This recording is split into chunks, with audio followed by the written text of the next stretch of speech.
नमस्कार मित्रों, मेरा नाम है विजय शंकर सिंह और आप सभी का अपने चैनल में स्वागत है। तो स्टॉक मार्केट में वेल्थ क्रिएशन किस तरीके का होता है, हर कोई प्रश्न करता है। ज़्यादातर लोग कहते हैं कि स्टॉक मार्केट में 90% से अधिक लोग नुकसान उठाते हैं, कुछ परसेंट लोग ही होते हैं जो फ़ायदा उठाते हैं। लेकिन फ़ायदा उठाने के लिए अनुशासन चाहिए, धैर्य चाहिए और समय चाहिए। यदि ये तीन चीज़ें नहीं है तो स्टॉक मार्केट में पैसा नहीं बन पाएगा। और यदि ये तीन चीज़ें आपके पास है तो जो वेल्थ क्रिएशन यहाँ पर होगा, कहीं भी वो वेल्थ क्रिएशन नहीं होगा। इकोनॉमिक्स की किताबों में लिखा हुआ है मित्रों कि जो रिटर्न होता है वो तरलता अधिमान का त्याग है। तरलता अधिमान मतलब जो कैश पैसा होता है अपने पास, वो सबसे अच्छा पैसा होता है। वो तरल होता है, वो लिक्विड होता है। हम उसको किसी भी रूप में कन्वर्ट कर सकते हैं। यदि हमको व्हाइट बोर्ड खरीदना, व्हाइट बोर्ड खरीद सकते हैं। मोबाइल फ़ोन खरीदना, मोबाइल फ़ोन खरीद सकते हैं। पैसे को टी शर्ट खरीदना है, टी शर्ट खरीद सकते हैं। तो सबसे अच्छा जो धन होता है वो लिक्विड धन होता है, तरल धन होता है। तो उस तरलता का हम जितना अधिक त्याग करेंगे, जितना अधिक सोचेंगे कि यह हमारे पास तरल रूप में न रहे, तो जो उसके बदले में मिलता है उसको हम रिटर्न करते हैं, उसको ब्याज कहते हैं। और ये त्याग हम जितने लंबे समय तक करते हैं, वेल्थ क्रिएशन भी उतना ही बड़ा होता है, उतना ही ज़्यादा होता है। और यदि हम वो तरलता अधिमान का त्याग स्टॉक मार्केट में करते हैं तो कहीं ह्यूज वेल्थ क्रिएशन होता है, बहुत ह्यूज वेल्थ क्रिएशन होता है। हम लोग परंपरागत हैं, मध्यम वर्गीय परिवार से बिलोंग करते हैं। जो परिस्थितियां हैं उसमें सब में लोग जमीन और रियल एस्टेट को सही जगह मानते हैं इन्वेस्टमेंट के लिए। क्यों? क्योंकि वहाँ पर बार बार देखना नहीं पड़ता है। बहुत ज़्यादा उनको लगता है कि आरओई होता है, रिटर्न ऑन इक्विटी, लेकिन वो सही बात नहीं है। यदि आप लंबे समय का नज़रिया यहाँ पर रखेंगे तो जो रिटर्न यहाँ प्राप्त होगा वो रियल एस्टेट में कहीं नहीं प्राप्त होगा। कुछ मैं उदाहरण लेकर के आया हूँ। हाल ही में मनी कंट्रोल वेबसाइट द्वारा कुछ ऐसी कंपनियों की सूची बनाई गई, 300 कंपनियों की सूची बनाई गई जिसने पिछले 20 सालों में 10,000 की वैल्यू को 1 करोड़ रुपया किया हुआ है। 1 करोड़ रुपये से अधिक किया हुआ है। आप सोचिए कि 10,000 रुपया यदि 2000 सन में, यानी आज से 20 वर्ष पूर्व कहीं इन्वेस्टमेंट किया गया होता तो कितना रिटर्न होता। पहली चीज तो है कि रियल एस्टेट में 10,000 रुपये में आपको जमीन भी नहीं मिल पाएगी, तो रियल एस्टेट के लिए बहुत ज़्यादा पैसा चाहिए। और दूसरी चीज़ कि यदि रियल एस्टेट में हम पैसा लगा भी देंगे तो कितना हम 20 साल में 20 गुना लेके आए होते। लेकिन यहाँ कैसे होता है, यहाँ आप देखिए तो रियल एस्टेट का आंकड़ा है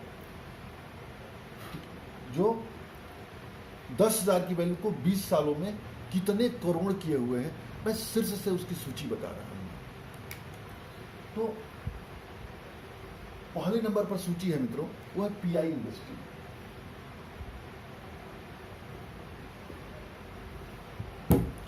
पीआई इंडस्ट्री जानते हैं, केमिकल सेक्टर का बहुत ही बेहतरीन है, एग्रीकल्चर वगैरह केमिकल बनाता है। 10,000 की वैल्यू को इसने 171.07 करोड़ किया था। सोच सकते हैं, 171 करोड़ 10,000 की वैल्यू। और आइए दूसरे नंबर आइए तो यूपीएल है। ये भी केमिकल सेक्टर का है, कृषि से संबंधित कंपनी है। 142 करोड़, 142.80 करोड़। तीसरे नंबर पर जो ये कंपनी है, हम इस कंपनी को जानते भी होंगे, यूपीएल और पीआई इंडस्ट्री तो बहुत कम दिखता है। सिम्फनी, जो कि कूलर वगैरह के क्षेत्र में काम करती है, आपने देखा होगा सिम्फनी को। सिम्फनी पिछले 20 सालों में 10,000 की वैल्यू को 139.96 करोड़ रुपया, 140 करोड़ रुपया। चौथे नंबर पर आप आएंगे बजाज फाइनेंस। बजाज फाइनेंस का हम लोग जानते होंगे कहीं भी चले जाइए, बड़े बड़े स्टोर वगैरह में, इलेक्ट्रॉनिक स्टोर पर, चाहे कोई भी सामान लीजिए, तो बजाज फाइनेंस जो है फाइनेंस करती है। यहाँ तक कि आपको जीन्स भी खरीदना है तो बजाज फाइनेंस कर लेती है। इसने 10,000 की वैल्यू को किया है 117.232। 5वें नंबर पर जो कंपनी है वो टायर बनाने वाली अच्छी कंपनी है, बाल्किस इंडस्ट्री।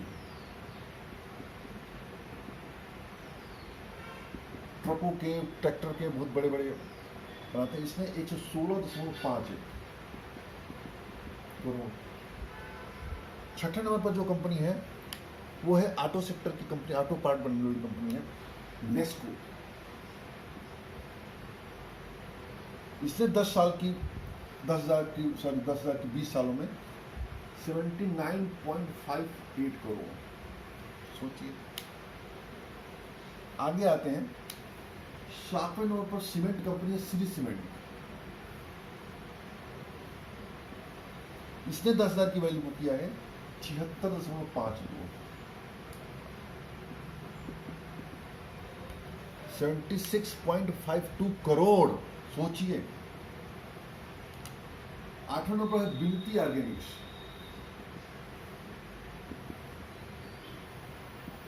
बिनती ऑर्गेनिक्स ने किया है 74.90, 74.9 यानी 75 करोड़ रुपए की।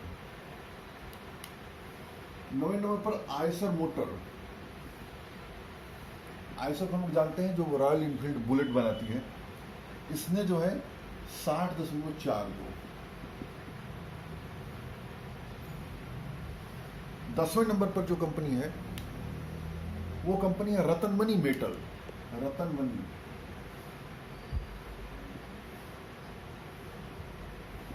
रतनमणि ने मेटल ने कितना किया है 56.44 करोड़। स्टॉक मार्केट में तो यदि बिजनेस अच्छे से चिन्हित करके इन्वेस्ट किया जाए तो इसी तरह के रिटर्न प्राप्त होते हैं, और ये रिटर्न कहीं भी अन्य जगह प्राप्त नहीं होते हैं। 11वें नंबर पर JSW स्टील। इसने कितना किया है 52.52 करोड़। इसके बाद 12वें नंबर पर अतुल, ये भी केमिकल कंपनी है, 48.60। 13वां एजिस लॉजिस्टिक।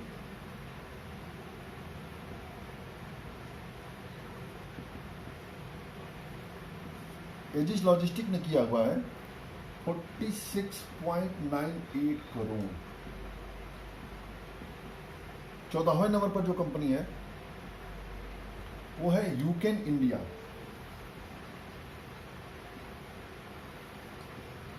ऐसी बहुत सारी इसमें कंपनियां हैं मित्रों जिसके हम लोग सर्विस यूज किए हुए हैं, जिसके प्रोडक्ट हमारे आसपास यूज होते हैं। इसने किया है 41.36 करोड़। 15वें नंबर पर जो कंपनी है वो कंपनी है, ये भी अगेन बहुत बेहतरीन कंपनी, हम लोग इसका प्रोडक्ट घर घर में यूज होता है, हैवेल्स। हैवेल्स ने कितना किया है, हैवेल्स ने किया हुआ है 34.95 करोड़। और ऊपर से मिटा देते हैं, कुल 25-30 कंपनियों की सूची हमने मनी कंट्रोल में लिया है, तो 30 कंपनियों की सूची हमने दी है।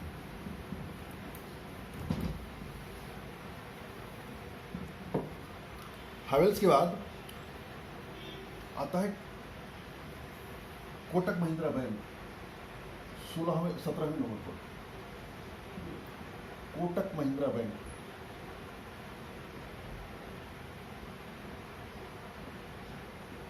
कोटक महिंद्रा बैंक ने कितना किया है 10,000 की वैल्यू को, इसने किया हुआ है 34.85।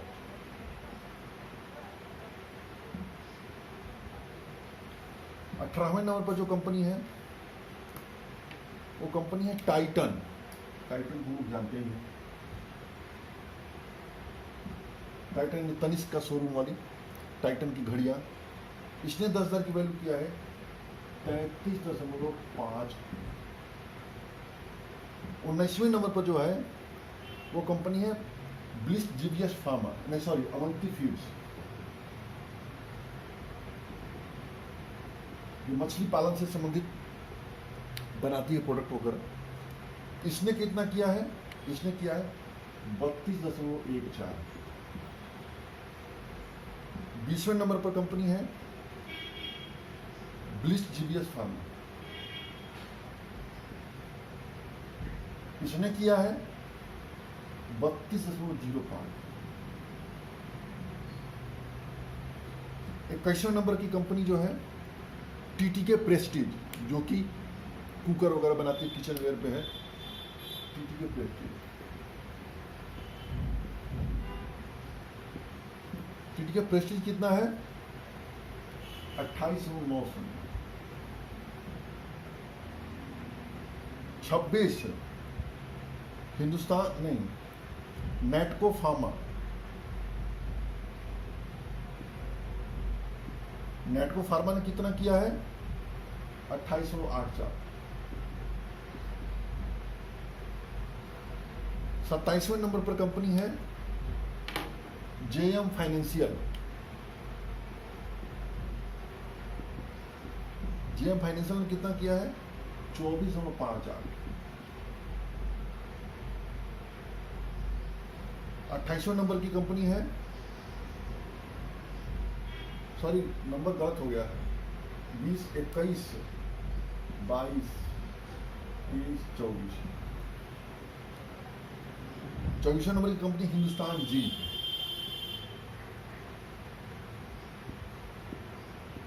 हिंदुस्तान जिंक ने कितना किया है? 23 करोड़। 25वें नंबर पर कंपनी जो है हटसन एग्रो, ये है उससे कौन संबंधित कंपनी है, डेयरी प्रोडक्ट से बनाती है। इसने जो किया है 23 करोड़ ये भी किया है। ये हिंदुस्तान जिंक का गलत हो गया, 24 करोड़ 3 लाख, 24 करोड़ 29 लाख 39 लाख, सॉरी। 25वें नंबर हो गया। 26वें नंबर पर आएंगे, 26वें नंबर पर आएंगे अल्काइल एमीन, ALKY एमीन, इसकी जो है 21.29। 27वें नंबर पर जो कंपनी है वो है मदरसन सूरी, ये ऑटो पार्ट बनाने वाली कंपनी है, 20.75। 28वें नंबर पर बर्जर पेंट, 19.87। 19.87।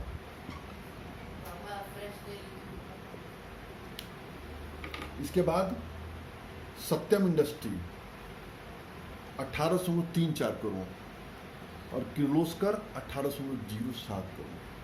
तो ये मनी कंट्रोल द्वारा बनाया गया है, ये सूची बताई गई है 30 कंपनियों की जो इन्होंने 10,000 की वैल्यू इतने करोड़ रुपया किया हुआ था। तो ये कंपनियां रही। इसमें बहुत सारी कंपनियों के यदि आप आंकड़ा उठाएंगे, NSE BSE की साइट पर जाएंगे या किसी अन्य साइट पर, तो हो सकता हो कि 20 साल पूर्व का आंकड़ा न मिले, क्योंकि कुछ कंपनियां SME पे होती है, SME के बाद फिर BSE और NSE के प्लेटफॉर्म पे आती है, तो हो सकता हो कि वो आंकड़ा न मिले। तो ये तो पास्ट रिजल्ट रहा। अब हम आगे क्या करें? आगे ऐसे कौन सी कंपनियां हैं जो इस तरह की ब्लास्टिंग रिटर्न दे सकती है? सबसे बड़ी चीज क्या है मित्रों कि किसी कंपनी को देख करके प्रथम दृष्टया यह बताया नहीं जा सकता है कि वो जो कंपनी होगी आने वाले समय में इस तरह का ब्लास्टिंग रिटर्न देगी। जो कंपनी जिसका मैनेजमेंट अच्छा हो, शानदार मैनेजमेंट हो, और जो लगातार प्रॉफिट जनरेट कर रहा हो, लगातार बिजनेस ग्रो कर रहा हो, यदि ऐसी कंपनी पर दाव खेला जाए तो निस्संदेह जो है आने वाले समयों में पैसा इस तरह का बनेगा। इसको कैसे पहचाना जाए? पहचानना बड़ा कठिन काम है, क्योंकि यदि आप देखेंगे तो शुरू में सभी छोटी कंपनियां एक जैसी ही लगती हैं, लेकिन जो कंपनियां लगातार पैसा जनरेट करना शुरू कर देती है, हमें उस पर खेलना चाहिए। जैसे इसको उदाहरण के तौर पर समझा जाए तो जैसे अब अक्षय कुमार को ही लेते हैं, तो अक्षय कुमार के समकालीन ढेर सारे अभिनेता आए हिंदी फिल्मों में, बहुत सारे फिल्मों से गायब हो गए। क्यों गायब हो गए? क्योंकि अक्षय कुमार की फिल्में जो हैं लगातार अच्छा परफॉर्म कर रही थी और उसके नाम पर जो राइटर डायरेक्टर्स, जो प्रोड्यूसर्स होता है, सैकड़ों करोड़ रुपए खर्च करने को तैयार रहते हैं। तो शुरू में तो बिल्कुल एक जैसे होते हैं, लेकिन जैसे जैसे वो आगे बढ़ता जाता है वैसे वैसे लोग उसको मल्टीबैगर समझते हैं। रणवीर सिंह को ले लीजिए, अभी अभी वो जो लुका छिपी वाला हीरो था उसको देख लीजिए। तो धीरे धीरे कंपनी जो लगातार प्रॉफिट जनरेट करे और लगातार ग्रो करे, तो हमें इन सब चीज़ों पे बहुत ज़्यादा ध्यान देना है। तो बहुत सारी कंपनियों को छोटे स्तर पर पकड़ लिया जाए तो ऐसे रिटर्न बनाना कोई कठिन काम नहीं है। तो जैसे विजय केडिया कहा करते हैं कि जो कंपनी में हम इन्वेस्टमेंट करें वो स्माइल होना चाहिए, यानी स्मॉल इन साइज में छोटी कंपनी होनी चाहिए। मीडियम इन एक्सपीरियंस, यानी अनुभव में मीडियम होना चाहिए। तो यदि उस नज़रिए को हम इस्तेमाल करेंगे तब हम अच्छी कंपनियों को सर्च कर पाएंगे। और सबसे बड़ी चीज़ क्या है मित्रों कि हमें कंपनियों को सर्च करने के लिए एक तो ये है कि ढेर सारे आंकड़ों को हम सर्च करें, स्क्रीनर की साइट पर जाएं। दूसरा तरीका ये है कि जो मुझे लगता है सबसे आसान है कि आसपास हम देखते रहें कि कौन सी कंपनी का प्रोडक्ट या सर्विस हमारे जीवन में शामिल होने जा रहा है, हम उसका शेयर करें, उस कंपनी के बारे में रिसर्च करना शुरू करें और देखें उसको कि किस तरह का वेल्थ, मतलब उसके मैनेजमेंट किस तरह का है, प्रॉफिट किस तरह का जनरेट कर रही है। तो निस्संदेह हम अच्छी कंपनी को सेलेक्ट करेंगे। जैसे हम आसपास प्रोडक्ट कंपनियों की सूची बनाए, तो मैं इन कंपनियों की बार बार चर्चा करता रहता हूँ जो भी बहुत छोटी है। जैसे आपका एक कंपनी है बोरोसिल।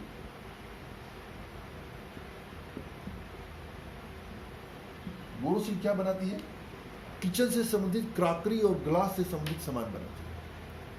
आप देखेंगे जब कहीं यदि आप ऑफिस में होंगे, कहीं मित्रों के बीच में होंगे, तो आप ध्यान दीजिएगा, लोग यदि टिफिन खोलते होंगे, 10 लोग टिफिन ओपन किए तो 10 लोगों में से 4 से 5 का जो टिफिन होता है वो बोरोसिल का होता है या सेलो का होता है।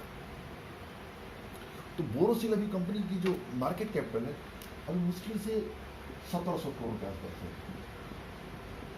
भाव 150 के आसपास है। भाव इंपॉर्टेंट नहीं है, इंपॉर्टेंट होता है मार्केट कैपिटल, कि ये इतना छोटा मार्केट कैपिटल कितना बड़ा हो सकता है। अब इसी तरह से दूसरे नंबर पर आएंगे DFM फूड्स। DFM फूड जो क्रैक्स की जो नमकीन बनाती है, और भी कई इसके ब्रांड है उस तरह से, ये हमारे पास यूज होता है, ये खाते हैं लोग DFM फूड्स को। और आते हैं प्रताप स्नैक्स।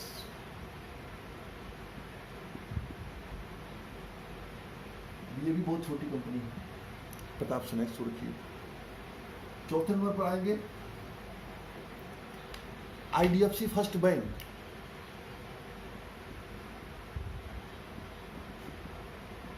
ये आने वाले समय का बहुत बड़ा स्टॉक बनेगा। अभी मुश्किल से मार्केट कैपिटल जब 16,000-17,000 करोड़ के आसपास है। और KPIT टेक्नोलॉजी,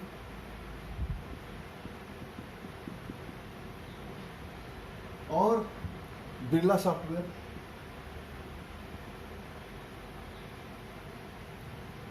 और यदि बात करें तो ओरिएंट इलेक्ट्रिक,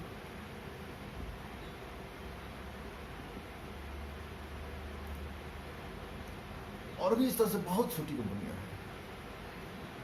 ज्योति लैबोरेटरीज,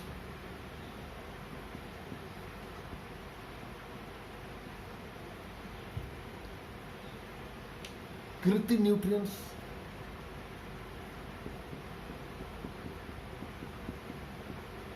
कृति न्यूट्रिएंट्स जो खाद्य पदार्थ बनाती है, अभी बहुत छोटी कंपनी है, मुश्किल से 200-250 करोड़ का मार्केट कैपिटल है। आगे चल करके बहुत बड़ी कंपनी बन सकती है। ये गारंटी नहीं है कि सभी कंपनियां बनेंगी, लेकिन यदि 20 सालों बाद, 10 सालों बाद यदि आप वेल्थ क्रिएशन की सूची बनाएंगे तो उस सूची में इन कंपनियों में से कुछ कंपनियां जरूर होंगी। हम यदि दाव खेलते हैं किसी कंपनी पर तो 100% गारंटी नहीं होती कि वो दाव सही हो जाए। 10 में से मुश्किल से 1 या 2 कंपनी होती है जो इस तरह के रिटर्न देती है, लेकिन वो 1-2 ही आपको इतना वेल्थ क्रिएट करके देगी कि बाकी जो खराब प्रदर्शन कर रहा है वो हेय बन जाएगी। आने वाले समयों में जो प्रदर्शन करेगी उन प्रदर्शन में ये कंपनियां जरूर होंगी, और नहीं तो KNR कंस्ट्रक्शन,